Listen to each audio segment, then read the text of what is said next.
వివక్షత లేని సమాజాన్ని నిర్మించడమే ఆంధ్రప్రదేశ్ ఎస్సీ కమిషన్ ప్రధాన లక్ష్యమని కమిషన్ చైర్మన్ జవహర్ స్పష్టం చేశారు.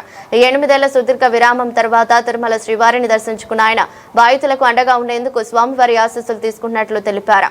రాష్ట్ర వ్యాప్తంగా పర్యటించి అట్రాసిటీ భూ సమస్యలు, రిజర్వేషన్ల అమలుపై రాజీలేని పోరాటం చేస్తామన్నారు. ఆంధ్రప్రదేశ్ ఎస్సీ కమిషన్ చైర్మన్ బాధ్యతలు చేపట్టిన తర్వాత తొలిసారిగా జవహర్ తిరుమల వెంకటేశ్వర స్వామిని దర్శించుకున్నారు. ఆయనకు ఆలయ అధికారులు దర్శన ఏర్పాట్లు చేశారు. దర్శనం అనంతరం ఆలయ రంగనాయకుల మండపంలో వేద పండితులు వేద ఆశీర్వచనం చేయగా అధికారులు స్వామివారి తీర్థ ప్రసాదాలు అందజేశారు. ఈ సందర్భంగా ఆలయం వెలుపల మీడియాతో మాట్లాడిన ఆయన సుమారు 8 ఏళ్ల తర్వాత శ్రీవారి పాదాల చెంతకు రావటం చాలా సంతోషంగా ఉందన్నారు.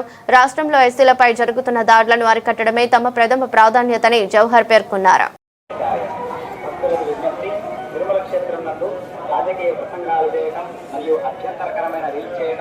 సామాజిక మాధ్యమాల్లో పోస్ట్ చేయడం నిషిద్ధం. அத்திக்கிரமிச்சன எதிர்ப்புக்குரிய காட்சிகளை உருவாக்கி சமூக ஊடகங்களில் பதிவிடுவது கடுமையாக தடை செய்யப்பட்டுள்ளது என Thirumalai Tirupati Devasthanam எச்சரிக்கிறது. Namo Venkatesaya. In Tirumalai, making political speeches and creating objectionable reels and posting them on social media is strictly prohibited. Legal action will be taken. सूचना तिरुमला क्षेत्र में राजनीतिक भाषण देना और आपत्तिजनक रील बनाकर सोशल मीडिया पर पोस्ट करना उल्लंघन करने वालों के विरुद्ध कानूनी कार्रवाई की जाएगी. భక్తులకు విజ్ఞప్తి. తిరుమల క్షేత్రం నందు రాజకీయ ప్రసంగాలు చేయడం మరియు అభ్యంతరకరమైన రీల్స్ చేయడం, సామాజిక మాధ్యమాల్లో పోస్ట్ చేయడం నిషిద్ధం. చట్టపరమైనటువంటి చర్యలు తీసుకోబడతాయి. నమో వెంకటేశాయ. பக்தர்களுக்கு அறிவிப்பு.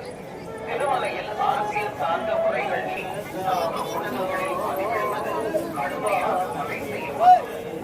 விதிமுறைகளை மீறினால் சட்டப்படி நடவடிக்கை எடுக்கப்படும் என திருமலை திருப்பதி 8 సంవత్సరాల తర్వాత దర్శనానికి రావడం జరిగింది. రాష్ట్రం సుభిక్షంగా ఉండాలి, ప్రజలందరూ కూడా శాంతి సామరస్యాలతో ఉండాలి. ప్రధానంగా ఈరోజు వివక్షత లేని సమాజాన్ని నిర్మాణం కోసం కమిషన్ పనిచేస్తూ ఉంది. ఈ కమిషన్ విస్తృతంగా పర్యటించి ఎక్కడైతే అట్రాసిటీస్ కానీ, భూ కబ్జాలు కానీ, ల్యాండ్ కానీ, లేదంటే సర్వీస్ మ్యాటర్స్లో కానీ, రూల్ ఆఫ్ రిజర్వేషన్ కానీ ఇవన్నీ కూడా బాధ్యతతో చూసి బాధితులకు అండగా ఉండే విధంగా ఈ పని చేస్తూ ఉన్న సందర్భంలో స్వామివారిని కూడా దర్శించుకొని ఆయన ఆశీస్సులు తీసుకొని ప్రజలందరూ కూడా సుఖ సంతోషాలతో ఉండే విధంగా ఆయన ఆశీస్సులు కోరటం జరిగింది. తప్పకుండా ఈ రాష్ట్రంలో కూటమి ప్రభుత్వం అధికారంలోకి వచ్చిన తర్వాత ప్రజలకు ఏ కష్టం రాకుండా ఉండాలని భగవంతుని కోరుకోవడం జరిగింది.